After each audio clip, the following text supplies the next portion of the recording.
ਧੰਨ ਵਾਹਿਗੁਰੂ ਸਾਹਿਬ ਜੀ। ਭੋਖ ਤੁਖਾਰ ਨ ਵਿਆਪਈ, ਕੰਠ ਮਿਲਿਆ ਹਰ ਨਾਹ। ਮਨ ਵੇਦਿਆ ਚਰਨਾਰ ਬਿੰਦ, ਦਰਸ਼ਨ ਲਗੜਾ ਸਾਹ। ਭੋਖ ਤੁਖਾਰ ਨ ਵਿਆਪਈ, ਕੰਠ ਮਿਲਿਆ ਹਰ ਨਾਹ। ਮਨ ਬੇਦਿਆ ਚਰਨਾਰ ਬਿੰਦ, ਦਰਸ਼ਨ ਲਗੜਾ ਸਾਹ। ਓਟ ਗੋਬਿੰਦ ਗੋਪਾਲ ਰਾਏ, ਸੇਵਾ ਸੁਆਮੀ ਲਾਹ। ਵਿਖਿਆ ਪੋ ਨ ਸਕਈ, ਮਿਲ ਸਾਧੂ ਗੁਣ ਗਾਹ। ਜਹ ਤੇ ਉਪਜੀ ਤਹ ਮਿਲੀ, ਸੱਚੀ ਪ੍ਰੀਤ ਸਮਾਹ। ਕਰ ਗਹਿ ਲੀਨੀ ਪਾਰ ਬ੍ਰਹਮ, ਬਹੁੜ ਨ ਵਿਛੜੀਆਂ। ਬਾਰ ਜਾਉ ਲਖ ਵੇਰੀਆਂ,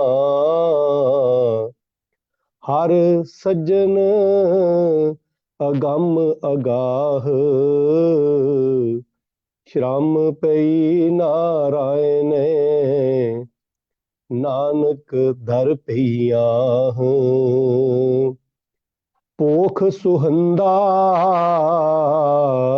ਸਰਬ ਸੁਖ,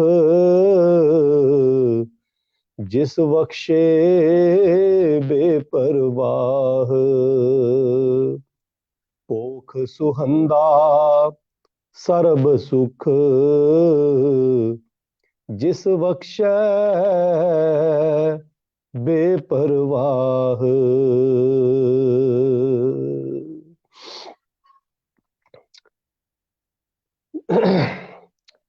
ਗੁਰੂ ਰੂਪ ਸਾਧ ਸੰਗਤ ਜੀਓ, ਸਤਿਗੁਰ ਸੱਚੇ ਪਾਤਸ਼ਾਹ ਜੀ ਦੀ ਮਹਾਨ ਬਖਸ਼ਿਸ਼ ਕਿਰਪਾ ਹੋਈ ਹੈ। ਆਓ ਇੱਕ ਬਾਣੀ ਚੈਨਲ ਦੇ ਇਸ ਉਦਮ ਸਦਕਾ, ਜਿੱਥੇ ਆਪਾਂ ਸਾਰੇ ਹੀ ਘਰੋਂ ਘਰੀ ਬੈਠ ਕੇ ਇਸ ਮਾਧਿਅਮ ਦੇ ਰਾਹੀਂ ਰੋਜ਼ ਹੀ ਨਿਤਾ ਪ੍ਰਤੀ ਗੁਰ ਸ਼ਬਦ ਦੀ ਵਿਚਾਰ ਦੇ ਨਾਲ ਜੁੜਨ ਦਾ ਹੀਆ ਕਰਦੇ ਹਾਂ।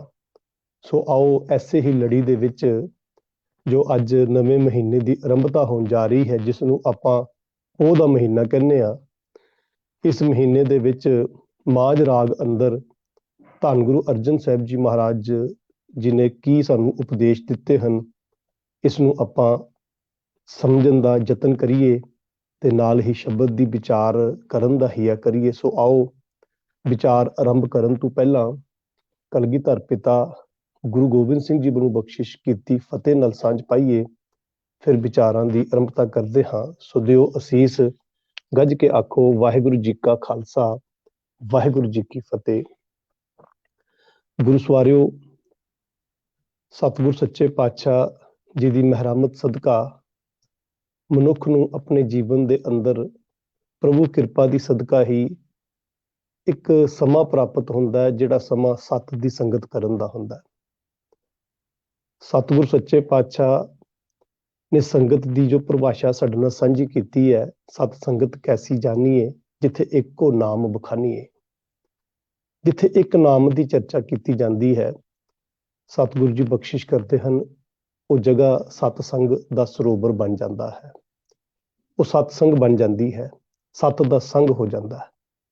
ਸੋ ਆਓ ਅੱਜ ਜੋ ਮਹੀਨਾ ਆਰੰਭ ਹੋਇਆ, ਜਿਸ ਮਹੀਨੇ ਨੂੰ ਆਪਾਂ ਮਾਝ ਰਾਗ ਅੰਦਰ ਗੁਰੂ ਅਰਜਨ ਪਾਤਸ਼ਾਹ ਜੀ ਨੇ ਪੋਹ ਦਾ ਮਹੀਨਾ ਪੋਖ ਕਰਕੇ ਜਿਸ ਨੂੰ ਸੰਬੋਧਨ ਕੀਤਾ ਹੈ, ਇਸ ਮਹੀਨੇ ਦੇ ਵਿੱਚ ਸਤਿਗੁਰੂ ਜੀ ਨੇ ਜੋ ਸਾਨੂੰ ਉਪਦੇਸ਼ ਬਖਸ਼ਿਸ਼ ਕੀਤੇ ਹਨ, ਉਪਦੇਸ਼ ਦਿੱਤੇ ਹਨ, ਸਤਿਗੁਰ ਸੱਚੇ ਪਾਤਸ਼ਾਹ ਇਸ ਮਹੀਨੇ ਦੇ ਵਿੱਚ ਮਨੁੱਖ ਨੂੰ ਰੱਬ ਪਰਮਾਤਮਾ ਪਰਮੇਸ਼ਵਰ ਦੇ ਨਾਮ ਸਿਮਰਨ, ਉਸ ਦੇ ਨਾਲ ਜੁੜ ਕੇ, ਤੇ ਜਿਹੜਾ ਮਨੁੱਖ ਆਪਣੇ ਜੀਵਨ ਦੇ ਕੋਰੇਪਨ ਤੋਂ ਵਾਂਝਾ ਹੋ ਸਕਦਾ ਹੈ, ਜੋ ਸਤਿਗੁਰੂ ਜੀ ਨੇ ਉਪਦੇਸ਼ ਦਿੱਤੇ ਹਨ, ਇਹਦੀ ਭੂਮਿਕਾ ਧੰਨ ਗੁਰੂ ਨਾਨਕ ਸਾਹਿਬ ਜੀ ਮਹਾਰਾਜ ਤੁਖਾਰੀ ਰਾਗ ਦੇ ਵਿੱਚ ਬੰਨ੍ਹਦੇ ਹਨ।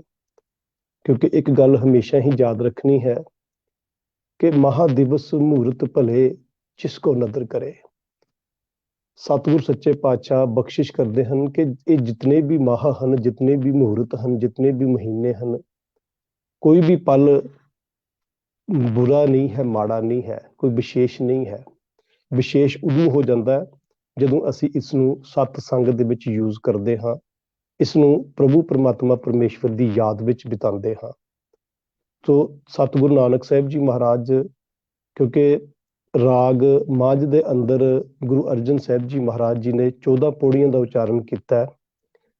ਪਹਿਲੀ ਪੌੜੀ ਸਤਿਗੁਰੂ ਜੀ ਨੇ ਮੰਗਲਾਚਰਨ ਦੇ ਰੂਪ ਵਿੱਚ ਸਾਂਝੀ ਕੀਤੀ ਹੈ, ਜਿਹਦੇ ਵਿੱਚ ਪਾਤਸ਼ਾਹ ਜੀ ਬਖਸ਼ਿਸ਼ ਕਰਦੇ ਹਨ ਕਿ ਮਨੁੱਖ ਰੱਬ ਤੋਂ ਦੂਰ ਕਿਉਂ ਹੈ, ਕਿਵੇਂ ਹੈ। ਤੇ ਸਤਿਗੁਰੂ ਜੀ ਨੇ ਇਸ ਦਾ ਕਾਰਨ ਦੱਸਿਆ ਕਿ ਕਿਰਤ ਕਰਮ ਕੇ ਵਿਛੜੇ ਕਰ ਕਿਰਪਾ ਮੇਲੋ ਰਾਮ। ਹੇ ਰੱਬ ਪਰਮਾਤਮਾ ਪਰਮੇਸ਼ਵਰ, ਅਸੀਂ ਤੇਰੇ ਤੋਂ ਦੂਰ ਹਾਂ। ਕਿਉਂ ਦੂਰ ਹਾਂ? ਆਪਣੇ ਕੰਮਾਂ ਕਾਜਾਂ ਕਰਕੇ, ਆਪਣੀ ਕਰਮੀ, ਆਪਣੇ ਕਰਮਾਂ ਕਰਕੇ। ਕਰਮੀ ਆਪੋ ਆਪਣੀ ਕੇ ਨੇੜੇ ਕੇ ਦੂਰ। ਤੇ ਸਤਿਗੁਰੂ ਸੱਚੇ ਪਾਤਸ਼ਾਹ ਅਖੀਰ ਦੇ ਵਿੱਚ ਜੋ ਤੱਤ ਨਿਰੂਪਣ ਕਰਦੇ ਨੇ, 12 ਪੌੜੀਆਂ ਜਿਹੜੀਆਂ ਵਿੱਚ ਦਿੱਤੀਆਂ ਨੇ, ਉਹਦੇ ਵਿੱਚ ਹਰ ਮਹੀਨੇ ਦੀ ਵਿਚਾਰ ਦਿੱਤੀ ਹੈ, ਅਤੇ ਨਾਲ ਦੀ ਨਾਲ ਅਖੀਰ ਦੇ ਵਿੱਚ ਜੋ ਰਿਜ਼ਲਟ ਕੱਢਿਆ, ਤੱਤ ਨਿਰੂਪਣ ਕੀਤਾ, ਤੇ ਉਸ ਦੇ ਵਿੱਚ ਪਾਤਸ਼ਾਹ ਜੀ ਕਹਿੰਦੇ ਨੇ ਮਹਾ ਦਿਵਸ ਮਹੂਰਤ ਭਲੇ ਜਿਸ ਕੋ ਨਦਰ ਕਰੇ। ਕਹਿੰਦੇ ਕਿਸੇ ਵਹਿਮ ਵਿੱਚ, ਕਿਸੇ ਭੁਲੇਖੇ ਵਿੱਚ ਨਾ ਪਈ ਭਲਿਆ ਕਿ ਅੱਜ ਪਤਾ ਨਹੀਂ ਕੋਈ ਵਿਸ਼ੇਸ਼ ਦਿਹਾੜਾ ਹੋਵੇ ਜਾਂ ਕੋਈ ਵਿਸ਼ੇਸ਼ ਦਿਨ ਹੈ।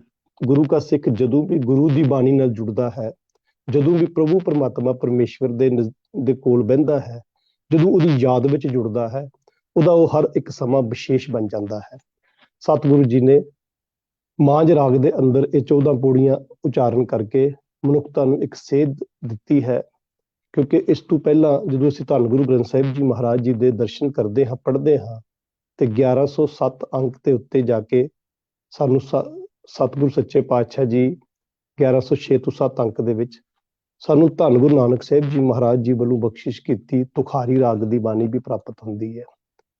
ਔਰ ਇਸ 12 ਮਾਹ ਦੇ ਸਾਹਿਤ ਵਿੱਚ ਗੁਰੂ ਨਾਨਕ ਬਾਬੇ ਨੇ 17 ਪੌੜੀਆਂ ਉਚਾਰਨ ਕੀਤੀਆਂ ਨੇ, ਜਿਹਦੇ ਵਿੱਚ ਸਤਿਗੁਰੂ ਨਾਨਕ ਸਾਹਿਬ ਜੀ ਮਹਾਰਾਜ ਜੀ ਨੇ ਬਾਹਰੀ ਮੌਸਮ ਨੂੰ ਆਧਾਰ ਬਣਾ ਕੇ ਤੇ ਮਨੁੱਖ ਨੂੰ ਇਹ ਸਮਝਾਉਣ ਦਾ ਯਤਨ ਕੀਤਾ ਕਿ ਭਾਈ ਜਿੱਥੇ ਬਾਹਰੀ ਮੌਸਮ ਦੇ ਵਿੱਚ ਬਦਲਾਅ ਆਉਂਦੇ ਨੇ, ਤੇ ਬਾਹਰ ਤੌਰ ਦੇ ਉੱਤੇ ਜਦੋਂ ਮੌਸਮ ਦੇ ਵਿੱਚ ਬਦਲਾਅ ਆਉਂਦੇ ਨੇ, ਉਹ ਬਦਲਾਅ ਤੇਰੇ ਜੀਵਨ ਦੇ ਵਿੱਚ ਤੇਰੇ ਤੇ ਪ੍ਰਭਾਵ ਪਾਉਂਦਾ ਹੈ, ਤੇਰੇ ਬਾਹਰਲੇ ਸਰੀਰ ਤੇ ਉਹ ਪ੍ਰਭਾਵ ਪਾਉਂਦਾ ਹੈ।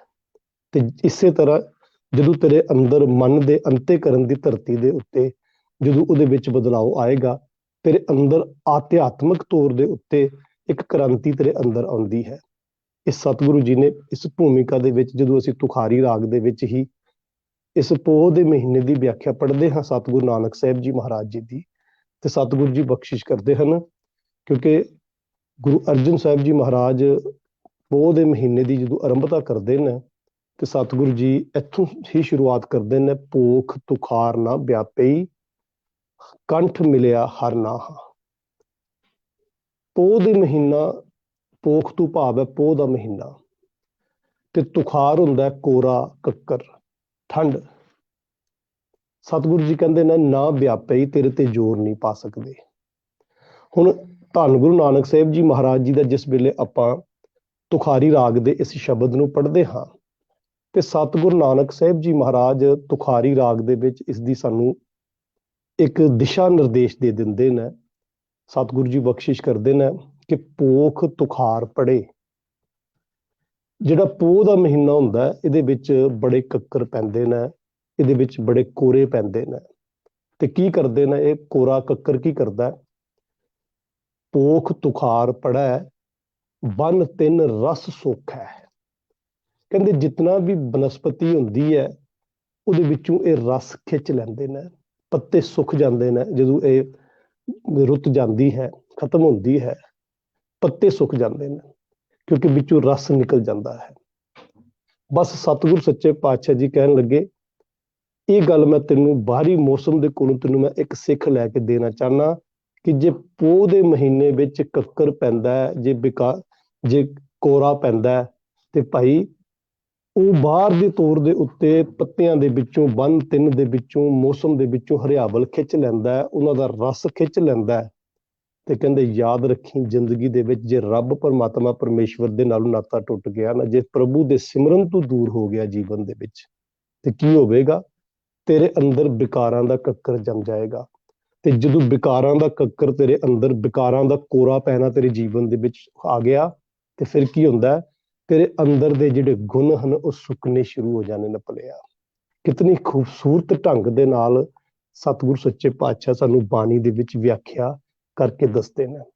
ਕਿਉਂਕਿ ਇਹ ਜਿਹੜਾ ਪੋਹ ਦਾ ਮਹੀਨਾ ਆਰੰਭ ਹੋਣ ਜਾ ਰਿਹਾ ਨਾ, ਇਸ ਪੋਹ ਦੇ ਮਹੀਨੇ ਦਾ ਸਿੱਖ ਜਗਤ ਦੇ ਨਾਲ, ਸਿੱਖ ਪੰਥ ਦੇ ਨਾਲ ਇੱਕ ਬਹੁਤ ਵੱਡਾ ਰਿਸ਼ਤਾ ਹੈ, ਨਾਤਾ ਹੈ। ਸਰਵਸਦਾਨੀ ਕਲਗੀਧਰ ਪਿਤਾ ਗੁਰੂ ਗੋਬਿੰਦ ਸਿੰਘ ਪਾਤਸ਼ਾਹ ਜੀ ਨੇ ਇਸ ਮਹੀਨੇ ਦੇ ਵਿੱਚ ਆਪਣਾ ਸਰਵੰਸ ਵਾਰਨਾ ਕੀਤਾ ਹੈ।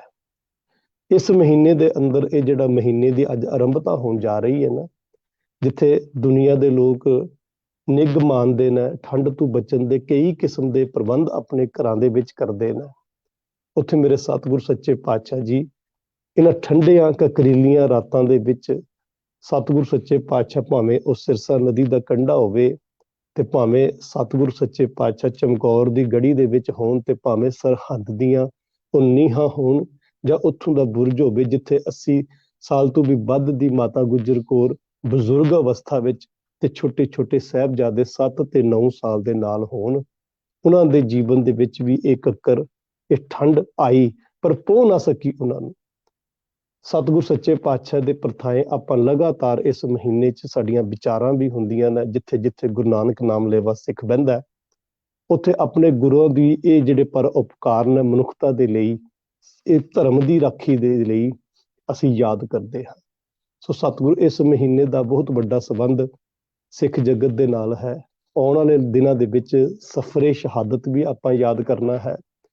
ਉਸ ਸਫਰੇ ਸ਼ਹਾਦਤ ਦੇ ਵਿੱਚ ਆਪਾਂ ਸਾਹਿਬਜ਼ਾਦਿਆਂ ਨੂੰ, ਭਾਵੇਂ ਉਹ ਵੱਡੇ ਸਾਹਿਬਜ਼ਾਦੇ ਹੋਣ, ਭਾਵੇਂ ਛੋਟੇ ਸਾਹਿਬਜ਼ਾਦੇ ਹੋਣ, ਆਪਾਂ ਉਹਨਾਂ ਨੂੰ ਨਤਮਸਤਕ ਵੀ ਹੋਣਾ, ਉਹਨਾਂ ਦੀ ਯਾਦ ਨੂੰ ਵੀ ਆਪਾਂ ਤਾਜ਼ਾ ਕਰਨਾ, ਆਪਣੇ ਬੱਚਿਆਂ ਪਰਿਵਾਰਾਂ ਦੇ ਵਿੱਚ ਸਾਂਝ ਪਾਉਣ ਦਾ ਯਤਨ ਕਰਨਾ, ਤੇ ਨਾਲ ਦੀ ਨਾਲ ਹੀ ਗੁਰੂ ਕਲਗੀਧਰ ਪਿਤਾ ਗੁਰੂ ਗੋਬਿੰਦ ਸਿੰਘ ਪਾਤਸ਼ਾਹ ਜੀ ਦੇ ਆਗਮਨ ਦਾ ਪਰਬ ਵੀ ਅਸੀਂ ਮਨਾਉਣਾ ਹੈ।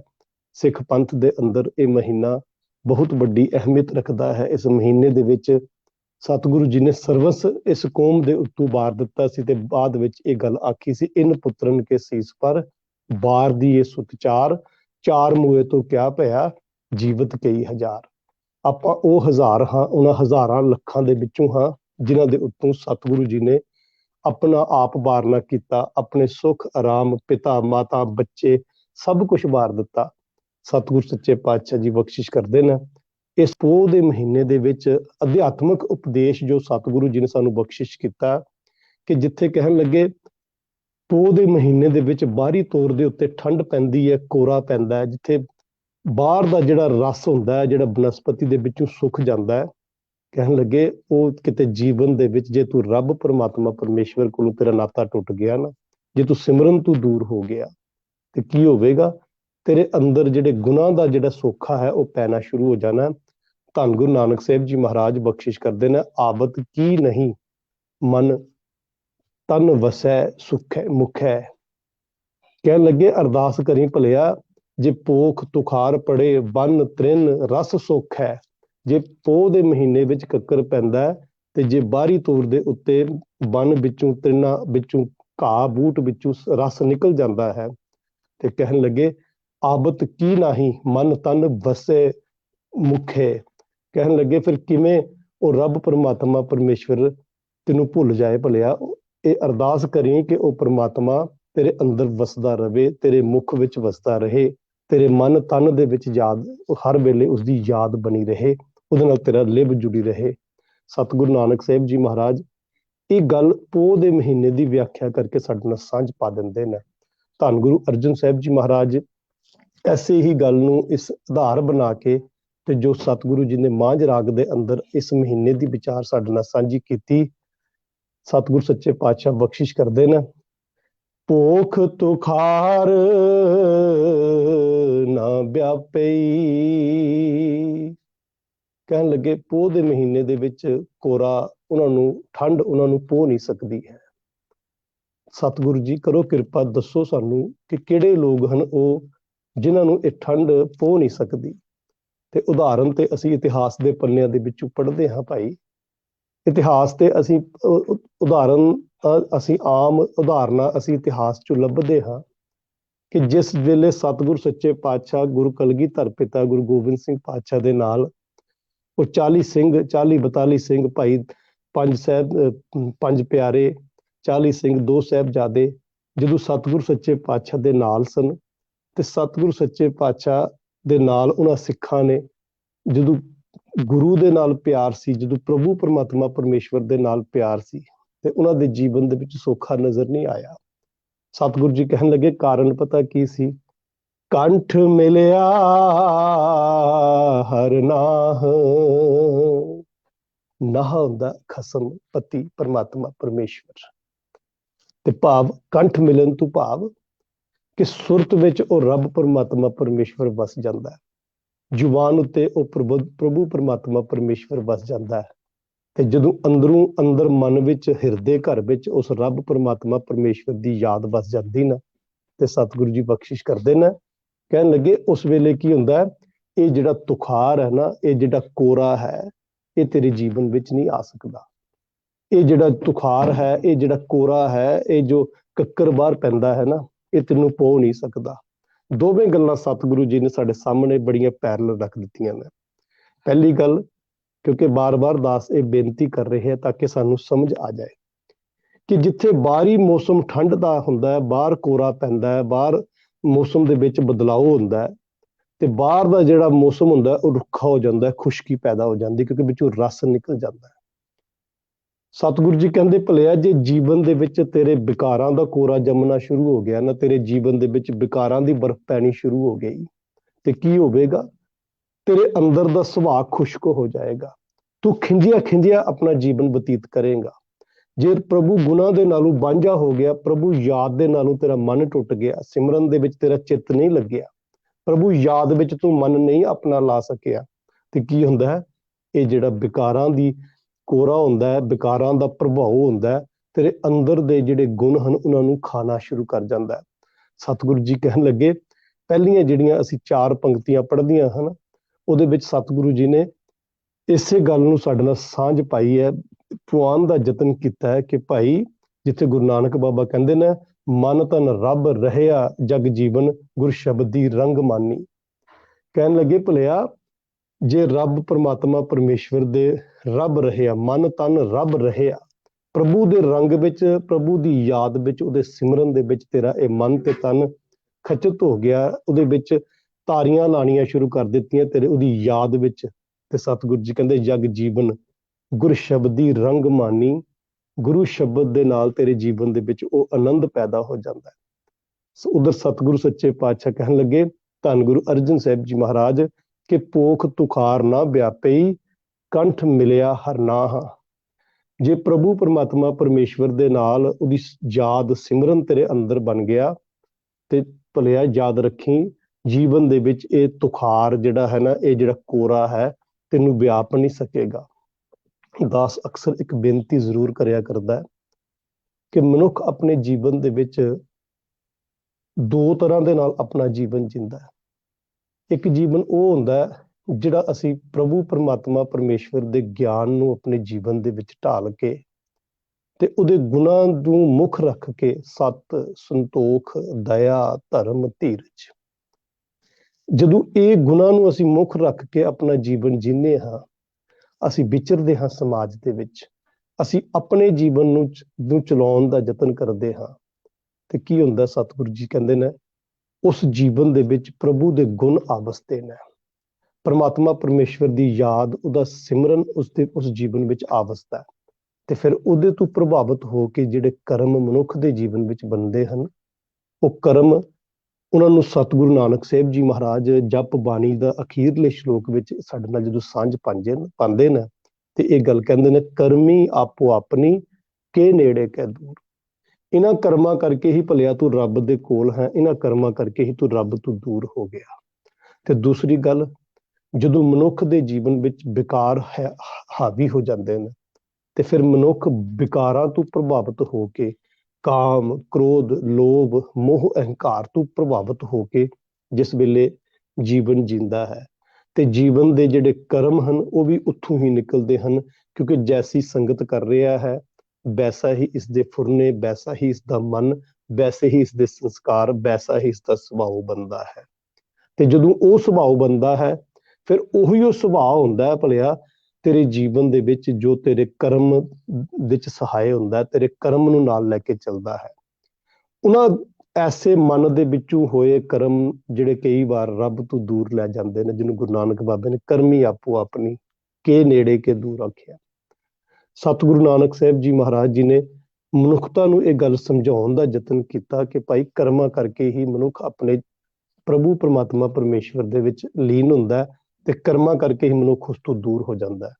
ਸਤਿਗੁਰੂ ਜੀ ਅੱਜ ਪੋਹ ਦੇ ਮਹੀਨੇ ਦੀ ਵਿਚਾਰ ਸਾਡੇ ਨਾਲ ਸਾਂਝੇ ਕਰ ਰਹੇ ਨੇ ਤੇ ਪਾਤਸ਼ਾਹ ਜੀ ਬਖਸ਼ਿਸ਼ ਕਰਦੇ ਨੇ, ਕਹਿੰਦੇ ਨੇ ਭਲਿਆ ਵਿਕਾਰਾਂ ਦਾ ਕੱਕਰ ਤੇਰੇ ਜੀਵਨ ਨੂੰ, ਇਹ ਵਿਕਾਰ ਜਿਹੜੇ ਹੁੰਦੇ ਨੇ ਤੇਰੇ ਜੀਵਨ ਨੂੰ ਹਿਲਾ ਨਹੀਂ ਸਕਣਗੇ, ਤੇਰੇ ਉੱਤੇ ਪ੍ਰਭਾਵ ਨਹੀਂ ਪਾ ਸਕਦੇ। ਕਦੋਂ? ਜੇ ਤੇਰਾ ਪ੍ਰਭੂ ਪਰਮਾਤਮਾ ਪਰਮੇਸ਼ਵਰ ਦੇ ਗੁਣਾਂ ਦੇ ਨਾਲ ਸੰਗ ਬਣਿਆ ਹੋਵੇਗਾ, ਸਾਥ ਬਣਿਆ ਹੋਵੇਗਾ, ਤੇਰੇ ਹਿਰਦੇ ਘਰ ਦੇ ਵਿੱਚ ਉਹ ਵਸਦੇ ਹੋਣਗੇ, ਉਹ ਤੇਰੀ ਯਾਦ ਵਿੱਚ ਹੋਏਗਾ, ਉਹ ਤੇਰੇ ਚੇਤੇ ਵਿੱਚ ਹੋਏਗਾ। ਬਸ ਇਹ ਗੁਣ ਚੇਤੇ ਵਿੱਚ ਰੱਖੀ, ਰੱਬ ਨਾਲ ਸਾਂਝ ਬਣਾ ਕੇ ਰੱਖੀ, ਜੀਵਨ ਦੇ ਸਾਰੇ ਹੀ ਕਰਮ ਪ੍ਰਭੂ ਪਰਮਾਤਮਾ ਪਰਮੇਸ਼ਵਰ ਦੇ ਭਾਣੇ ਵਿੱਚ ਚਲਾਉਣ ਦਾ ਯਤਨ ਕਰੀ।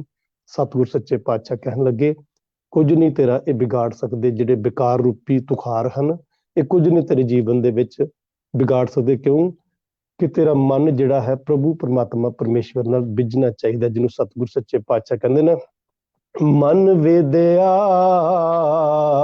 ਚਰਨਾਰ ਬਿੰਦ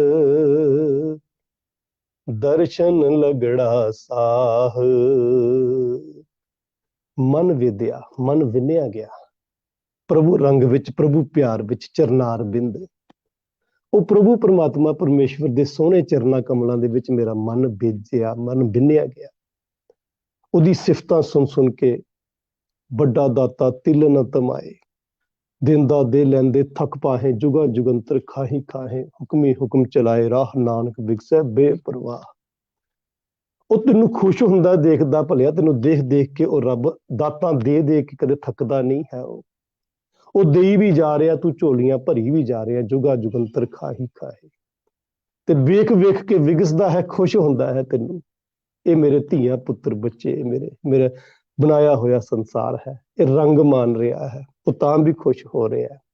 ਤੇ ਇਤਨਾ ਕੁਛ ਦੇ ਕੇ ਵੀ ਵੱਡਾ ਦਾਤਾ ਤਿਲ ਨਾ ਤਮਾਏ, ਉਹਨੂੰ ਤਿਲ ਜਿੰਨੀ ਵੀ ਤਮਾ ਤੇਰੇ ਕੋਲੋਂ ਨਹੀਂ ਭਲਿਆ। ਕਦੇ ਇਹ ਥੋੜਾ ਹੁੰਦਾ ਵੱਡਾ ਨਾ ਹੋਵੇ ਘਾਟ ਨਾ ਜਾਏ, ਨਾ ਉਹ ਮਰੇ ਨਾ ਠਾਗੇ ਜਾਏ। ਕਹਿੰਦੇ ਭਲਿਆ ਜੇ ਰੱਬ ਨੂੰ ਤੂੰ ਵੱਡਾ ਵੱਡਾ ਆਖੇਂਗਾ ਨਾ, ਤੇਰੇ ਵੱਡੇ ਕਹਿਣ ਦੇ ਨਾਲ ਉਸ ਰੱਬ ਨੇ ਵੱਡਾ ਨਹੀਂ ਹੋ ਜਾਣਾ, ਤੇ ਤੇਰੇ ਛੋਟਾ ਕਹਿਣ ਦੇ ਨਾਲ ਜਾਂ ਨਾ ਜਪਣ ਦੇ ਨਾਲ ਉਹਨੇ ਛੋਟਾ ਨਹੀਂ ਹੋ ਜਾਣਾ।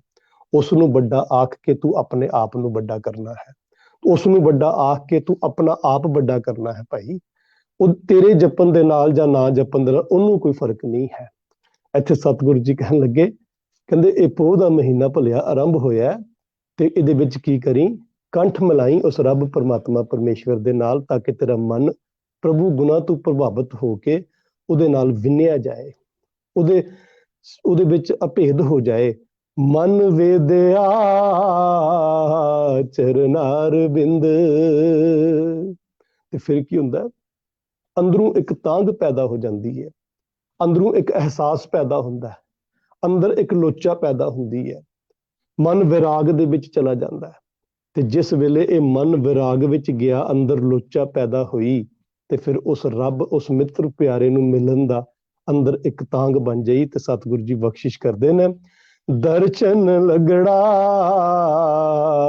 ਸਾਹ, ਫਿਰ ਹਰ ਸਵਾਸ ਦੇ ਨਾਲ ਦਮ ਦਮ ਸਦਾ ਸੰਭਾਲਦਾ, ਫਿਰ ਹਰ ਸਵਾਸ ਦੇ ਨਾਲ ਉਸ ਰੱਬ ਪਰਮਾਤਮਾ ਪਰਮੇਸ਼ਵਰ ਦੇ ਦਰਸ਼ਨਾਂ ਦੀ ਪਿਆਸ ਜਾਗਦੀ ਹੈ। ਫਿਰ ਮਨ ਵਿਰਾਗ ਭਇਆ ਦਰਸ਼ਨ ਦੇਖਣੇ ਕਾ ਚਾਓ, ਧਨ ਸੋ ਤੇਰਾ ਥਾਨ। ਗੁਰੂ ਅਰਜਨ ਸਾਹਿਬ ਕਹਿੰਦੇ, ਮਾਲ ਸੱਚੇ ਪਾਤਸ਼ਾਹ ਕਹਿੰਦੇ ਭਲਿਆ ਉਹ ਛਿਰਦਾ ਘਰ ਧੰਤਾਂ ਦੇ ਜੋਗ ਹੈ, ਜਿਹਦੇ ਅੰਦਰ ਪਰਮਾਤਮਾ ਦੇ ਲਈ ਵਿਰਾਗ ਪੈਦਾ ਹੋਇਆ, ਮਿਲਣ ਦੀ ਤੜਪ ਪੈਦਾ ਹੋਈ, ਮਿਲਣ ਦੇ ਲਈ ਪਿਆਰ ਪੈਦਾ ਹੋਇਆ, ਉਹ ਰੱਬ ਪਰਮਾਤਮਾ ਪਰਮੇਸ਼ਵਰ ਦੇ ਇਹ ਪਿਆਰ ਵਾਲਾ ਜਿਹੜੀ ਹਿਰਦਾ ਹੈ ਉਹ ਧੰਤਾਂ ਦੇ ਯੋਗ ਬਣ ਜਾਂਦਾ ਹੈ। ਸਤਿਗੁਰੂ ਜੀ ਕਹਿੰਦੇ ਨੇ ਭਾਈ, ਮਨ ਬੇਦਿਆ ਚਰਨਾਰ ਬਿੰਦ, ਦਰਸ਼ਨ ਲਗੜਾ ਸਾਹ। ਹਰ ਸਵਾਸ ਦੇ ਨਾਲ ਉਸ ਰੱਬ ਪਰਮਾਤਮਾ ਪਰਮੇਸ਼ਵਰ ਦੇ ਦਰਸ਼ਨਾਂ ਦੀ ਚਾਹਤ ਪੈਦਾ ਹੋ ਜਾਏ ਤੇ ਫਿਰ ਕਹਿੰਦੇ ਫਿਰ ਜੀਵਨ ਦੇ ਵਿੱਚ ਆਸਰਾ ਕੀ ਬਣਦਾ, ਆਧਾਰ ਕੀ ਬਣਦਾ ਜੀਵਨ ਦਾ। ਓਟ ਗੋਬਿੰਦ ਗੋਪਾਲ ਰਾਏ, ਓਟ ਗੋਬਿੰਦ ਗੋਪਾਲ ਰਾਏ। ਫਿਰ ਪਤਾ ਲੱਗ ਜਾਂਦਾ ਉਸ ਮਨੁੱਖ ਨੂੰ ਕਿ ਮੈਂ ਆਸਰਾ ਕਿਹਦਾ ਲੱਭਣਾ ਹੈ, ਕਿ ਮੈਂ ਰਿਸ਼ਤੇਦਾਰ, ਭੈਣ ਭਰਾ, ਧੀਆਂ ਪੁੱਤਰਾਂ ਦਾ ਆਸਰਾ ਲੱਭਣਾ ਹੈ ਜਾਂ ਰੱਬ ਦਾ ਆਸਰਾ ਲੱਭਣਾ ਹੈ। ਯਾਦ ਰੱਖਿਓ ਭਲਿਓ, ਮਨੁੱਖ ਦਾ ਆਸਰਾ ਲੱਭਣ ਵਾਲਿਆ, ਇੱਕ ਦਿਨ ਤੈਨੂੰ ਵੇ ਆਸਰਾ ਜ਼ਰੂਰ ਹੋਣਾ ਪਏਗਾ। ਜ਼ਰੂਰ ਇੱਕ ਦਿਨ ਤੈਨੂੰ ਉਹ ਜਤਾਏਗਾ, ਉਹ ਤੈਨੂੰ ਦੱਸੇਗਾ ਭਾਈ ਮੈਂ ਤੇਰੇ ਤੇ ਪਰ ਉਪਕਾਰ ਕੀਤਾ ਸੀ। ਮਨੁੱਖਾਂ ਦਾ ਆਸਰਾ ਲੱਭਣ ਵਾਲੇ ਨੂੰ ਗੁਰੂ ਅਰਜਨ ਸਾਹਿਬ ਜੀ ਮਹਾਰਾਜ ਕਹਿੰਦੇ ਨੇ ਭਲਿਆ, ਓਟ ਗੋਬਿੰਦ ਗੋਪਾਲ ਰਾਏ। ਗੋਬਿੰਦ ਇਸ ਧਰਤੀ ਦਾ ਪਾਲਕ, ਗੋਪਾਲ ਇਸ ਧਰਤੀ ਨੂੰ ਬਣਾ ਕੇ ਰੱਖਣ ਵਾਲਾ, ਇਸ ਧਰਤੀ ਦੀ ਪਾਲਣਾ ਪੋਸ਼ਣਾ ਕਰਨ ਵਾਲਾ, ਇਸ ਸ੍ਰਿਸ਼ਟੀ ਦੀ ਪਾਲਣਾ ਪੋਸ਼ਣਾ ਕਰਨ ਵਾਲਾ, ਕਹਿੰਦੇ ਉਸ ਦੀ ਓਟ ਲਈ ਭਲਿਆ, ਓਟ ਗੋਬਿੰਦ ਗੋਪਾਲ ਰਾਏ। ਉਸ ਰਾਏ ਦੀ ਤੂੰ ਭਲਿਆ, ਉਸ ਮਾਲਕ ਦੀ ਤੂੰ ਓਟ ਲਈ ਤੇ ਕੀ ਹੋਏਗਾ, ਸੇਵਾ ਸੁਆਮੀ ਲਾਹ। ਇਹ ਲਾਹ ਹੋਏਗਾ ਉਸ ਸੇਵਾ ਦਾ, ਇਹ ਲਾਭ ਪ੍ਰਾਪਤ ਹੋਏਗਾ ਤੈਨੂੰ ਉਸ ਸੇਵਾ ਦੇ ਵਿੱਚੋਂ। ਜਦੋਂ ਇੱਕ ਦੀ ਓਟ ਤੱਕੇਗਾ ਨਾ ਭਲਿਆ, ਤੇ ਨਿਆਸਰਾ ਨਹੀਂ ਕਦੇ ਵੀ ਹੋਏਗਾ, ਵੇ ਆਸਰਾ ਕਦੇ ਨਹੀਂ ਹੋਏਗਾ। ਤੇ ਭਲਿਆ ਮਨੁੱਖਾਂ ਦਾ ਆਸਰਾ ਲੱਭੇਗਾ ਨਾ, ਇੱਕ ਦਿਨ ਬੇਆਸਰਾ ਜ਼ਰੂਰ ਹੋਣਾ ਪਏਗਾ। ਸਤਿਗੁਰ ਸੱਚੇ ਪਾਤਸ਼ਾਹ ਕਹਿਣ ਲੱਗੇ, ਇਹ ਪੋਹ ਦੇ ਮਹੀਨੇ ਵਿੱਚ ਭਲਿਆ ਗੱਲਾਂ ਯਾਦ ਰੱਖੀ, ਆਪਣੇ ਮਨ ਅੰਦਰ ਬਸਾ ਲਵੀਂ। ਤੈਨੂੰ ਪੋਹ ਦੇ ਮਹੀਨੇ ਦਾ ਕੱਕਰ, ਜੇ ਅੰਦਰ ਵਿਕਾਰਾਂ ਦਾ ਕੱਕਰ ਵੀ ਕਦੇ ਆਏਗਾ ਨਾ ਤੇ ਭਲਿਆ ਤੈਨੂੰ ਵਿਆਪ ਨਹੀਂ ਸਕੇਗਾ। ਸਤਿਗੁਰੂ ਜੀ ਫਿਰ ਬਖਸ਼ਿਸ਼ ਕਰਦੇ ਨਾ, ਓਟ ਗੋਬਿੰਦ ਗੋਪਾਲ ਰਾਏ, ਸੇਵਾ ਸੁਆਮੀ ਲਾਹ। ਇਹ ਲਾਹਾ ਤੈਨੂੰ ਪ੍ਰਾਪਤ ਹੋਣਾ ਤੇ ਫਿਰ ਕੀ ਅੱਗੇ ਆਏਗਾ, ਵਿਖਿਆ ਪੋਹ ਨਾ ਸਕਈ, ਮਿਲ ਸਾਧੂ ਗੁਣ ਗਾਹ। ਵਿਖਿਆ, ਵਿਕਾਰ ਜੀਵਨ ਦੇ ਵਿੱਚ ਤੈਨੂੰ ਆਪਣੇ ਵੱਲ ਖਿੱਚ ਨਹੀਂ ਸਕਣਗੇ। ਕਹਿੰਦੇ ਨਾ ਸੰਸਾਰ ਦੀ ਰਾਹ ਤੇ ਨਿਰੰਕਾਰ ਦੀ ਰਾਹ, ਇਹ ਦੋ ਰਾਹ ਚੱਲਣ ਦੇ ਵਿੱਚ ਬਹੁਤ ਵਾਰ ਬੰਦਾ ਰਾਹ ਭਟਕ ਜਾਂਦਾ ਹੈ, ਸੰਸਾਰ ਵਿੱਚ ਆ ਕੇ ਸੰਸਾਰ ਦੀ ਰਾਹ ਵਿੱਚ ਖਚਿਤ ਹੋ ਜਾਂਦਾ ਹੈ। ਪਰ ਸਤਿਗੁਰੂ ਜੀ ਕਹਿੰਦੇ ਨੇ, ਜੇ ਪ੍ਰਭੂ ਪਰਮਾਤਮਾ ਪਰਮੇਸ਼ਵਰ ਦਾ ਆਸਰਾ ਤੱਕਿਆ ਹੋਏ ਬੰਦੇ ਨੇ ਤੇ ਫਿਰ ਸੰਸਾਰ ਦੀ ਰਾਹ ਦੇ ਵਿੱਚ ਚਲਦਿਆਂ ਹੋਇਆ ਮਨੁੱਖ ਨਿਰੰਕਾਰ ਨੂੰ ਸੁਰਤ ਵਿੱਚ ਰੱਖ ਲੈਂਦਾ ਹੈ ਤੇ ਫਿਰ ਸੰਸਾਰ ਦੀ ਰਾਹ ਵੀ ਲੰਘੀ ਜਾਂਦਾ ਹੈ ਤੇ ਨਿਰੰਕਾਰ ਤੱਕ ਉਹ ਪਹੁੰਚ ਜਾਂਦਾ, ਸੰਸਾਰ ਦੀ ਰਾਹ ਲੰਘਦਾ ਲੰਘਦਾ। ਸਤਿਗੁਰੂ ਜੀ ਨੇ ਇਸ ਨੂੰ ਕਿਹਾ, ਲੋਕ ਸੁਖੀਏ ਪਰ ਲੋਕ ਸੁਹੇਲੇ। ਔਰ ਰੱਬ ਦੇ ਘਰ ਵਿੱਚ ਵੀ ਤੇਰੀ ਪਹੁੰਚ ਹੋ ਜਾਂਦੀ ਹੈ ਜਦੋਂ ਲੋਕ ਵਿੱਚ ਤੇਰਾ ਮਨ ਵਿੱਚ ਤੇਰੇ ਅੰਦਰ ਸ਼ਾਂਤੀ ਆ ਗਈ। ਤੂੰ ਭਲਿਆ ਬਾਹਰੋਂ ਵੀ ਸੁਖੀ, ਘਰ ਸੁਖ ਵਸਿਆ ਬਾਹਰ ਸੁਖ ਪਾਇਆ। ਇਹ ਜੀਵਨ ਦਾ ਆਸਰਾ, ਇਹ ਜੀਵਨ ਦਾ ਆਧਾਰ ਬਣ ਜਾਂਦਾ ਹੈ। ਸਤਿਗੁਰੂ ਜੀ ਕਹਿੰਦੇ ਨੇ, ਵਿਖਿਆ ਪੋ ਨਾ ਸਕਈ, ਮਿਲ ਸਾਧੂ ਗੁਣਗਾਹ। ਜਦੋਂ ਤੂੰ ਗੁਰੂ ਕੋਲ ਬੈਠ ਕੇ, ਸਾਧ ਜਨਾਂ ਦੀ ਸੰਗਤ ਵਿੱਚ ਬੈਠ ਕੇ ਪ੍ਰਭੂ ਪਰਮਾਤਮਾ ਪਰਮੇਸ਼ਵਰ ਦੇ ਗੁਣਾਂ ਨੂੰ ਸਲਾਹਣਾ ਸ਼ੁਰੂ ਕਰ ਦਿੱਤਾ ਨਾ, ਉਸ ਨੂੰ ਯਾਦ ਕਰਨਾ ਸ਼ੁਰੂ ਕਰ ਦਿੱਤਾ, ਉਹਨਾਂ ਨੂੰ ਹੰਡਾਉਣਾ ਸ਼ੁਰੂ ਕਰ ਦਿੱਤਾ, ਤੇ ਕਹਿੰਦੇ ਨੇ ਭਲਿਆ ਫਿਰ ਇਹ ਵਿਕਾਰ ਕੁਝ ਨਹੀਂ ਕਰ ਸਕਦੇ, ਫਿਰ ਇਹ ਵਿਕਾਰ ਤੇਰੇ ਜੀਵਨ ਨੂੰ ਪੋਹ ਨਹੀਂ ਸਕਦੇ। ਫਿਰ ਸਤਿਗੁਰ ਸੱਚੇ ਪਾਤਸ਼ਾਹ ਕਹਿਣ ਲੱਗੇ, ਜੀਵਨ ਦਾ ਅਸਲੀ ਮਕਸਦ ਸਮਝ ਆਉਂਦਾ ਮਨੁੱਖ ਨੂੰ, ਜਹ ਤੇ ਉਪਜੀ ਤਹ ਮਿਲੀ, ਸੱਚੀ ਪ੍ਰੀਤ ਸਮਾਹ। ਜਿੱਥੋਂ ਉਪਜਿਆ ਉੱਥੇ ਜਾ ਕੇ ਸਮਾ ਜਾਣਾ। ਭਾਵ ਇਹ ਆਤਮਾ ਦਾ ਮੂਲ ਪਰਮਾਤਮਾ ਹੈ। ਇਸ ਆਤਮਾ ਨੇ ਉਸ ਪ੍ਰਭੂ ਪਰਮਾਤਮਾ, ਇਹ ਜਿਹੜੀ ਆਤਮਾ ਹੈ ਪਰਮਾਤਮਾ ਦੀ ਅੰਸ਼ ਹੈ, ਉਹਦੇ ਵਿੱਚ ਜਾ ਕੇ ਲੀਨ ਹੋਣਾ। ਗੁਣਾਂ ਦੇ ਆਸਰੇ ਦੇ ਉੱਤੇ, ਪ੍ਰਭੂ ਯਾਦ, ਪ੍ਰਭੂ ਸਿਮਰਨ ਦੇ ਆਸਰੇ ਦੇ ਉੱਤੇ ਸਤਿਗੁਰੂ ਜੀ ਕਹਿੰਦੇ ਨੇ, ਇਹ ਜੀਵਨ ਦਾ ਮਨੋਰਥ ਹੈ। ਜਹ ਤੇ ਉਪਜੀ ਤਹ ਮਿਲੀ, ਸੱਚੀ ਪ੍ਰੀਤ ਸਮਾਹ। ਤੇ ਫਿਰ ਸਤਿਗੁਰ ਸੱਚੇ ਪਾਤਸ਼ਾਹ ਕਹਿਣ ਲੱਗੇ, ਜਦੋਂ ਉਹਦੇ ਵਿੱਚ ਤੂੰ ਜਾ ਕੇ ਲੀਨ ਹੁੰਦਾ ਨਾ, ਤੇ ਉਹ ਪ੍ਰਭੂ ਕੀ ਕਰਦਾ, ਕਰ ਗਹਿ ਲੀਨੀ ਪਾਰ ਬ੍ਰਹਮ, ਬਹੋੜ ਨ ਵਿਛੜੀਆਂ।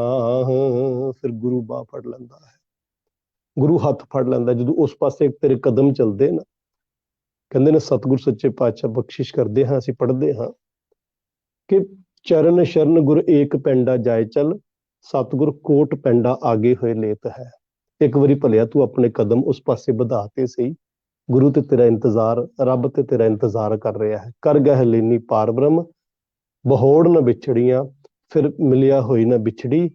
ਮਿਲਾ ਇੱਕ ਵਾਰ ਮਿਲਾਪ ਹੋ ਗਿਆ ਨਾ ਭਲਿਆ, ਤੇ ਫਿਰ ਵਿਛੋੜਾ ਨਹੀਂ ਹੈ ਜੀਵਨ ਦੇ ਵਿੱਚ। ਸਤਿਗੁਰ ਸੱਚੇ ਪਾਤਸ਼ਾਹ ਬਖਸ਼ਿਸ਼ ਕਰਦੇ ਨੇ, ਕਹਿੰਦੇ ਜੋ ਇਹੋ ਜਿਹਾ ਜੀਵਨ ਬਣ ਜਾਏਗਾ, ਬਾਹਰ ਜਾਉ ਲੱਖ ਵੇਰੀਆਂ, ਹਰ ਸੱਜਣ ਅਗੰਮ ਅਗਾਹ। ਕਹਿੰਦੇ ਮੈਂ ਐਸੇ ਪ੍ਰਭੂ ਪਰਮਾਤਮਾ ਪਰਮੇਸ਼ਵਰ ਤੋਂ ਲੱਖਾਂ ਬਾਰ ਨੇ ਜਾਣਾ ਹਾਂ, ਜਿਹੜਾ ਅਗੰਮ ਹੈ, ਜਿਹੜਾ ਅਪਹੁੰਚ ਹੈ, ਜਿਹਦਾ ਕੋਈ ਥਾਂ ਬੰਨਾ ਨਹੀਂ ਲੱਭ ਸਕਦੇ ਅਸੀਂ, ਇਤਨਾ ਕੁ ਗਹਿਰਾ ਹੈ। ਤੇ ਸਤਿਗੁਰ ਸੱਚੇ ਪਾਤਸ਼ਾਹ ਕਹਿਣ ਲੱਗੇ, ਸ਼ਰਮ ਪਈ ਨਾਰਾਇਣ ਨਾਨਕ ਦਰ ਪਈਆਂ। ਕਹਿੰਦੇ ਭਲਿਆ ਡਿੱਗ ਪਈ ਇੱਕ ਵਾਰੀ ਉਹਦੇ ਦਰ ਤੇ ਜਾ ਕੇ। ਉਹ ਆਪਣੇ ਬਿਰਦ ਦੀ ਲਾਜ ਰੱਖ ਲੈਂਦਾ, ਫਿਰ ਉਹ ਫੜ ਲੈਂਦਾ ਤੈਨੂੰ, ਸ਼ਰਮ ਪਈ। ਫਿਰ ਉਹ ਮਾਲਕ ਸੱਚੇ ਪਾਤਸ਼ਾਹ ਅਬ ਤੇਰੀ ਲਾਜ ਰੱਖ ਲੈਂਦਾ ਹੈ, ਕਿਉਂਕਿ ਉਸ ਨੂੰ ਪਤਾ ਹੈ ਕਿ ਮੇਰਾ ਭਗਤ ਹੈ, ਮੇਰੇ ਦਵਾਰ ਤੇ ਆ ਕੇ ਡਿੱਗਿਆ ਹੈ। ਸਤਿਗੁਰ ਸੱਚੇ ਪਾਤਸ਼ਾਹ ਅਖੀਰ ਦੇ ਵਿੱਚ ਕਹਿਣ ਲੱਗੇ, ਭੋਖ ਸੁਹੰਦਾ ਸਰਬ ਸੁਖ, ਜਿਸ ਬਖਸ਼ੇ ਬੇਪਰਵਾਹ। ਕਹਿੰਦੇ ਪੋਹ ਦਾ ਮਹੀਨਾ ਸਦਾ ਹੀ ਉਸਦੇ ਵਾਸਤੇ ਸੁੱਖਾਂ ਵਾਲਾ ਮਹੀਨਾ ਹੋ ਜਾਂਦਾ ਹੈ, ਜਿਹਦੇ ਉੱਤੇ ਬੇਪਰਵਾਹ ਪ੍ਰਭੂ ਕਿਰਪਾ ਕਰ ਦਿੰਦਾ ਹੈ। ਰੰਗ ਹੱਸੇ ਰੰਗ ਰੋਵੈ, ਚੁੱਪ ਪੀ ਕਰ ਜਾਏ, ਪ੍ਰਵਾਹ ਨਾਹੀਂ ਕਿਸੇ ਕੇਰੀ, ਬਾਜ ਸੱਚੋ ਨਾ। ਜਦੋਂ ਇਹੋ ਜਿਹੇ ਮਨੁੱਖਾ ਤੇਰੇ ਜੀਵਨ ਦੀ ਅਵਸਥਾ ਬਣ ਜਾਂਦੀ ਹੈ, ਫਿਰ ਭਾਵੇਂ ਉਹ ਚਮਕੌਰ ਦੀ ਗੜੀ ਹੋਵੇ ਤੇ 10 ਲੱਖ ਦਾ ਘੇਰਾ ਹੋਵੇ, ਫਿਰ ਭਾਵੇਂ ਸਰਹੰਦ ਦੀਆਂ ਦੀਵਾਰਾਂ ਹੁਣ, ਵਜ਼ੀਰੇ ਦੀ ਭਾਵੇਂ ਕਚਹਿਰੀ ਹੋਵੇ, ਉੱਥੇ ਸੱਚ ਦੀ ਆਵਾਜ਼ ਹੀ ਬੁਲੰਦ ਕੀਤੀ ਜਾਂਦੀ ਹੈ। ਸੋ ਆਓ ਇਸ ਮਹੀਨੇ ਦੇ ਵਿੱਚ, ਪੋਹ ਦਾ ਮਹੀਨਾ ਜੋ ਅੱਜ ਸਤਿਗੁਰੂ ਜੀ ਨੇ ਸਾਨੂੰ ਮਾਝ ਰਾਗ ਅੰਦਰ ਉਪਦੇਸ਼ ਦਿੱਤਾ ਹੈ, ਅਸੀਂ ਇਸ ਨੂੰ ਆਪਣੇ ਜੀਵਨ ਦਾ ਆਧਾਰ ਬਣਾ ਕੇ ਆਪਣੇ ਜੀਵਨ ਨੂੰ ਗੁਰੂ ਅੰਸ਼ ਮੁਤਾਬਕ ਚਲਾਉਣ ਦਾ ਯਤਨ ਕਰੀਏ। ਇਤਨੀ ਬੇਨਤੀ ਪ੍ਰਵਾਨ, ਬੇਅੰਤ ਭੁੱਲਾਂ ਦੀ ਖਿਮਾ। ਵਾਹਿਗੁਰੂ ਜੀ ਕਾ ਖਾਲਸਾ, ਵਾਹਿਗੁਰੂ ਜੀ ਕੀ ਫਤਿਹ।